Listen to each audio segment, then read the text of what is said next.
Halo Mbak Ratna. Lagi apa?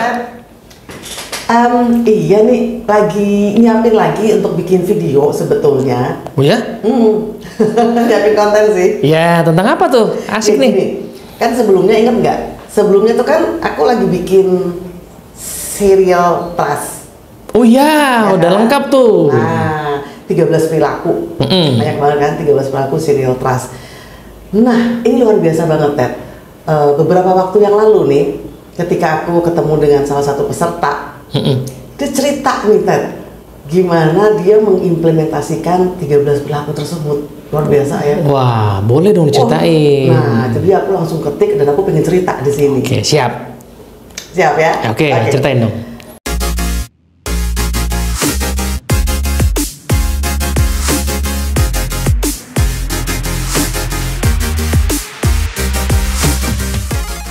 Jadi ceritanya gini nih, dia seorang leader muda yang punya anggota tim itu kalau nggak salah 5, dan anggota timnya itu semuanya senior, nggak semua sih, 3 senior, yang 2 yang muda. Nah, dia cerita sama aku gini, saya mau curhat ya Bu, katanya. Kenapa Pak? Saya tuh ngerasa kayak diremehkan sama anggota tim saya. Wow, apa nih yang terjadi nih? Setiap kali saya memberikan instruksi, delegasi kerjaan, selalu dipertanyakan.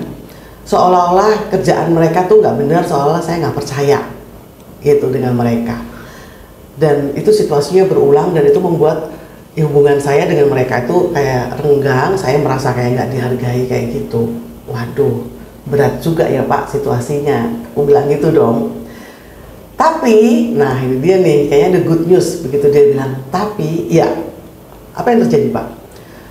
Ya untungnya setelah saya ikut training Trust, dia bilang gitu ya, wow gitu ya, apa yang terjadi Pak? Aku nanya dong, iya, konsep yang sederhana yang namanya setoran tarikan itu ternyata impactful. Yes. Kemudian disambung dengan yang namanya 13 perilaku. Yes. Oke. Ceritanya gimana nih Pak implementasinya? Aku nanyain dong. Terus dia bilang gini, bener Bu, jadi saya tuh nyadarin ketika saya jadi leader, itu saya merasa bahwa semua orang mestinya ngerti dong posisi saya. Semua orang mestinya nurut dong sama saya. Jadi kalau saya minta sesuatu, mestinya dikerjain dong gitu. Jadi kayak asumsi-asumsi aja gitu ya. Terus aku jadi ingat ceritanya Stephen M.R. Covey. Nah, waktu pertama-tama dia kerja di bukunya Speed of Trust itu kan dia cerita kan bahwa kayaknya leader dia itu nggak suka sama dia, apapun yang dikerjakan nggak suka gitu ya. Kemudian dia mikir, kenapa gitu ya, kok leader saya nggak suka sama saya? Oh ternyata ya, bahwa feeling trust itu kan sesuatu yang dilihat. Ketika dilihat, dirasakan. Nah, dilihat, dirasa, berarti perlu action dong. Nah, itu yang ditemukan oleh Stephen M.R. Covey. Makanya ada action atau perilaku yang mesti kita perlihatkan kepada orang tersebut, yang kemudian dia rumuskan jadi 13 perilaku itu gitu. Nah, kembali ke leader ini, dia menyadari itu. Nah, konsep setoran tarikan yang sangat simple itu impactful banget kan ya. Setoran itu kan perbuatan-perbuatan baik kita kepada orang lain, kan gitu ya. Ya. Nah, kalau tarikan berarti ya kebalikannya, gimana kita mengecewakan orang. Jadi kalau istilahnya kan rekening bank emosi gitu ya Ted ya. Rekening bank emosi itu kalau di bank biasa ya kita punya rekening, kita setor duit, saldo kita naik, bunganya nambah kan gitu. Kalau rekening bank emosi ya berarti perilaku-perilaku yang memunculkan emosi-emosi positif kan gitu. Sesimpel itu sih sebetulnya konsepnya. Tapi saya sendiri meyakini itu sebuah konsep yang sangat impactful. Nah, si bapak ini kemudian dia praktekin. Apa coba yang dia lakukan? Oh, gimana tuh? Nah ya, jadi dia mulai bikin catatan tuh. Nah, kalau di program Trust itu kan ada yang namanya Trust Action Plan gitu ya, TAP gitu ya. Jadi dia mulai nyatet, dia mulai action. Ya dia tentukan dulu goalnya. Goalnya dia adalah simple tapi dalam. Apa coba goalnya? Apa tuh? Gimana supaya relasi saya dengan dia bagus? Jadi dengan kata lain menciptakan trust sih dalam tim ini. Karena kalau nggak ada trust itu dia kerjasamanya amburadul. Lalu apa yang dia lakukan? Yang dilakukan adalah setoran untuk memberikan perilaku yang positif. Pertama apa? Dia mulai nyapa. Simpel ya, simpel ya. Tapi ternyata orang disapa itu ada rasa tersendiri ketimbang dicuekin. Gitu. Jadi ketika dia datang pagi, dia nyapa anggota timnya yang 5 orang itu dia sapa gitu.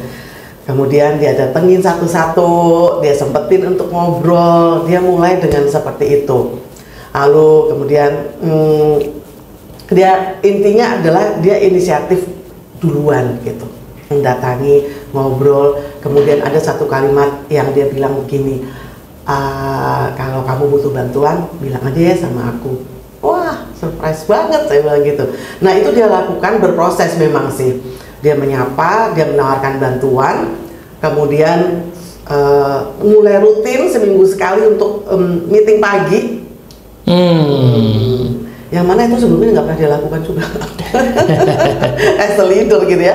Meeting pagi, dan dia juga ketika meeting ya udah Bu, saya bawain pisang goreng gitu katanya ya. Wow, simple things yang ternyata membuat anggota timnya itu kemudian pelan-pelan menjadi ya engage gitu, alias trust. Lalu kemudian istilahnya dia bilang menciptakan transparansi gitu ya. Transparansi artinya mulailah kemudian berbicara apa sih sebenarnya kebutuhan dari tim ini, goalnya apa, lalu planning pekerjaannya apa. Lalu sekali lagi dia bilang kalau memang teman-teman membutuhkan bantuan saya akan bantu. Nah lalu saya bilang, Pak prosesnya berapa lama? Takes time sih Bu, saya bilang gitu. Tapi itu saya lakukan terus dengan konsisten, dan sekarang saya ngambil buahnya. Luar biasa kan? Apa yang terjadi sekarang Pak? Wah, kita kompak banget Bu. Gitu ya. Luar biasa ya. Jadi konsep rekening bank emosi, setoran tarikan, dan juga penerapan beberapa perilaku dari 13 perilaku ya memang kalau dilakukan konsisten membuahkan hasil. Luar biasa ya. Mantap. Thank you banget ya ceritanya Mbak Retno nih. Yes. Wah, nanti kalau ada kisah-kisah lain mungkin menginspirasi teman-teman kita yang sedang berjuang praktek ya setelah belajar, sharing lagi ya. Oke. Oke, selamat bekerja.